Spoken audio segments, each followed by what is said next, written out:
I don't know if I like this, but I'm hearing around the grapevine that Godzilla and Kong Supernova is going to be King of the Monsters 2.0.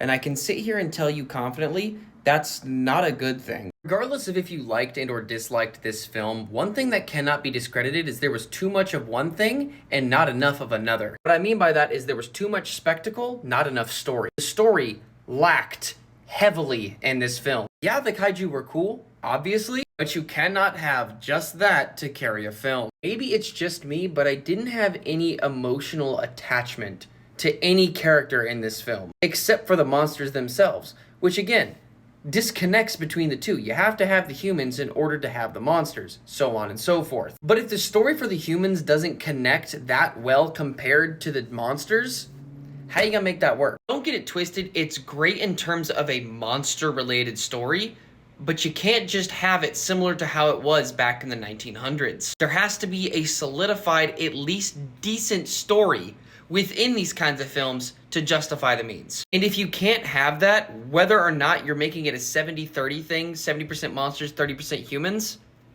it's not gonna turn out well. And if they're doing that with Godzilla and Kong Supernova, regardless of who's gonna be in this, it's like, I can only see it failing because it's difficult. It's difficult to bring in characters that you actually care about, give them a decent story while also showing the monsters, giving them a story to an extent and making it emotional like that. You're basically working overtime on two separate stories within a story that's hard to keep up with, one that has it to where they don't even talk, and the other one to where they do talk. Emotions for one, to an extent, some of them can't have emotion because it goes against Toho's policy, compared to one where you have to talk and have emotion and have the audience care for you. And they kind of sort of capitalized on that with Godzilla vs. Kong and Godzilla and Kong the New Empire, at least barely. But at the end of the day, it was still rough around the edges. And granted, no film's gonna be perfect, but when it comes to a series like this or a franchise like this where you have multiple films and you have to learn off of each one you already make to prevent the same problems from happening again, it's damn near impossible. I hope to God it's not like King of the Monsters. I really hope this film isn't.